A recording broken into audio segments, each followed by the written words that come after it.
Hello hello à chacun. Soyez donc les bienvenus dans votre chronique spirituelle La Bonne Nouvelle. Nous recherchons ensemble les valeurs, les principes que nous pouvons nous appliquer personnellement et qui le sont aussi pour notre Guadeloupe. Cette semaine, certains quartiers du département ont été placés sous un couvre-feu pour les mineurs. Cette mesure prise n'est pourtant pas nouvelle dans l'histoire de notre pays. Ce n'est pas donc la première fois que la violence juvénile pousse les autorités à prendre cette mesure. Au-delà de l'historicité du couvre-feu en Guadeloupe, il semble qu'il y a quelque chose de cyclique dans notre société. Nous pourrions nous poser la question, pourquoi chaque génération d'ados, de jeunes se retrouve dans les mêmes actions et les mêmes réactions? Aussi loin que ma mémoire me permet de me rappeler donc de l'histoire, il y a donc un artiste qui avait sonné l'alarme pour la Guadeloupe. Cela remonte à plus de 40 ans. Et il affirmait ceci. La Guadeloupe partie à dans mauvaise direction. Et si nous pas attention, si nous n'en fou en la vie à 16 ans, la Guadeloupe partie à dans mauvaise direction. Et si nous pas attention, si nous n'en fou en la vie à 16 ans, moi dis on la voit pas les baillots, c'est Timoun-là y'a pas qu'à vrai écouter, ne voit pas les baillots.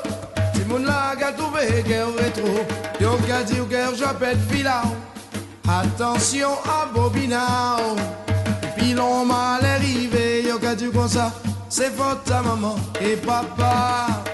La Guadeloupe. Dans un jargon religieux, nous dirons que Poupoune, donc l'artiste en question, a prophétisé. En d'autres termes, il a mis en garde, non pas sur ce qui devait arriver, il a mis en garde sur ce qui pouvait arriver si aucun changement ne s'opérait.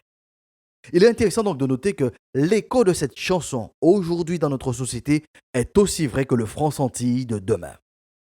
La famille décrite par Poupoune est aujourd'hui dans sa 3e, voire même sa 5e génération. Les parents de l'époque sont grands-parents ou arrière-grands-parents. Les jeunes sont devenus adultes et parents. Certains même grands-parents. Ils ont eu des enfants, voire même des ados. Et les ados sont les ados donc d'aujourd'hui. Il est aussi donc intéressant donc d'écouter la motivation donc des parents il y a de cela 40 ans. C'est pour ces Timoun-là.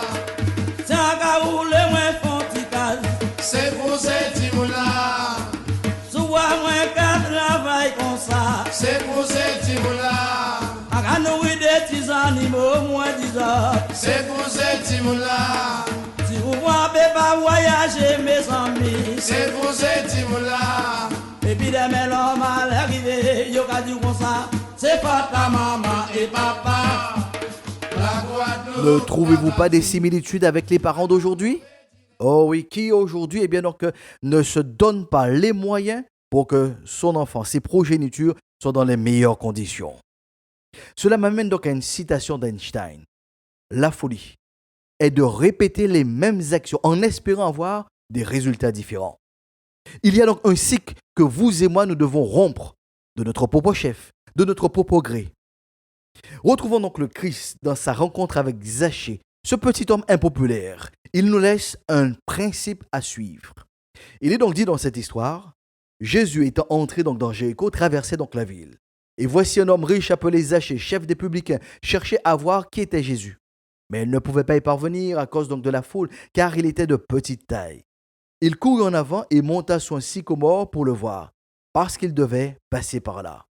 Lorsque Jésus fut arrivé à cet endroit, il leva les yeux et lui dit, « Zachée, hâte-toi de descendre, car il faut que je demeure aujourd'hui dans ta maison. » Zachée se hâta de descendre et le reçut avec joie. Voyant cela, tous murmuraient et disaient, « Il est allé loger chez un homme pécheur. » Mais Zachée, se tenant devant le Seigneur, lui dit, « Voici, Seigneur, je donne aux pauvres la moitié de mes biens, et si j'ai fait tort de quelque chose à quelqu'un, je lui rends le quadruple. » Jésus lui dit, « Le salut est entré aujourd'hui dans cette maison, parce que celui-ci est aussi un fils d'Abraham. Car le Fils de l'homme est venu chercher et sauver ce qui était perdu. » Fin de lecture. Notez donc bien l'initiative inédite de Zachée. Il est dit, mais Zachée, se tenant devant le Seigneur, lui dit, voici, Seigneur, je donne aux pauvres la moitié de mes biens. Et si j'ai fait tort de quelque chose à quelqu'un, je lui rends le quadruple.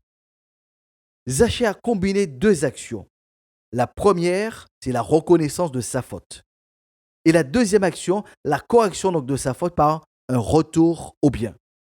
La combinaison de ces deux actions s'appelle la récipiscence. Notez bien ce mot, récipiscence, qui veut dire, selon le dictionnaire, la reconnaissance de sa faute avec un retour au bien. Entre nous, n'est-ce pas ce dont la Guadeloupe a besoin? La Guadeloupe a besoin d'une récipiscence. Pour que cette récipiscence soit mesurable donc à l'échelle d'une nation, à l'échelle donc d'un pays, cela commence par une récipiscence personnelle. Et ce, à quelque niveau que ce soit. En d'autres termes, monsieur, madame, vous qui êtes donc à l'écoute, cette récipiscence, en d'autres termes, je reprends la définition, cette reconnaissance donc de la faute, accompagnée donc de la réparation, de la correction, et bien donc par des actions de bien, des actions qui sont à l'opposé donc de cette faute, et bien la combinaison de ces deux actions sont donc applicables dans tous les artères, et bien donc de notre vie personnelle et de la vie donc de la société. C'est pourquoi, monsieur, madame, vous et moi, nous avons besoin simplement et bien donc, de prendre le temps de nous asseoir et de réfléchir. C'est Salomon qui déclare ainsi, « Au jour du malheur, au jour où nous sommes bien frappés par des événements qui nous dépassent, que nous ne pouvons contrôler, nous avons besoin de nous asseoir et de réfléchir. Au jour du malheur, réfléchis. » Que cette réflexion donc, nous amène à pouvoir analyser notre vie personnelle avant toute chose et considérer où nous avons fauté, où nous sommes passés à côté de principes, de valeurs qui étaient essentielles pour la réussite.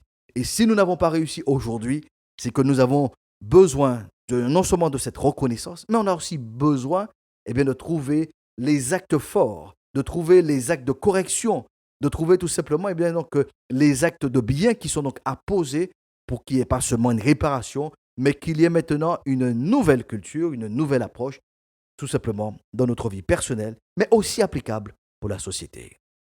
Madame, monsieur, que vous soyez tout simplement un époux, une épouse, un père, une mère, que vous soyez un grand-parent, un oncle, une tante, que vous soyez patron, salarié, que vous soyez engagé dans le monde associatif ou pas, que vous soyez donc dans la politique, dans le monde sportif, quelque niveau que ce soit, que vous soyez dans le monde artistique, culturel, nous avons besoin de nous arrêter et de reconsidérer donc nos voies personnelles et de reconsidérer nos voies communes et de trouver où nous avons fauté, où nous sommes passés à côté des principes qui auraient dû nous permettre de réussir notre vie personnelle et de réussir notre vie commune dans ce pays Guadeloupe.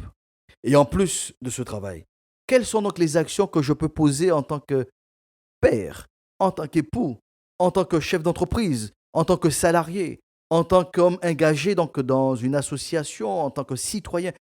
Quel acte que je peux poser pour que aujourd'hui et demain soient meilleurs? Je vous invite à présenter un plan d'action par la prière pour terminer.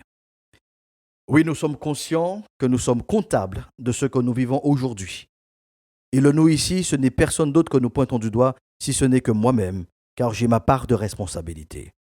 Nous ne voulons pas nous contenter d'une observation, d'une constatation, d'une faute qui a été commise. Nous voulons nous engager, et je veux m'engager à poser des actes, à avoir une attitude, un comportement qui soit totalement différent, qui soit constructif pour aujourd'hui et pour demain. C'est pour cela que nous prions en ce sens, pour que tu nous amènes, ô Dieu de la vie, dans cette récipiscence qui me permettra et qui nous permettra les uns avec les uns à côté des autres, à pouvoir bâtir une Guadeloupe meilleure. C'est ce que nous souhaitons et c'est pourquoi nous voulons œuvrer et travailler avec toi en ce sens, dans le précieux nom du Christ. Amen. Voilà, il ne me reste plus bien qu'à vous souhaiter une excellente semaine en vous donnant rendez-vous donc pour une prochaine session, une prochaine édition donc de ce module La Bonne Nouvelle. Ensemble, proclamons plus qu'hier sur notre pays, la paix de Dieu soit avec vous pour une meilleure saison.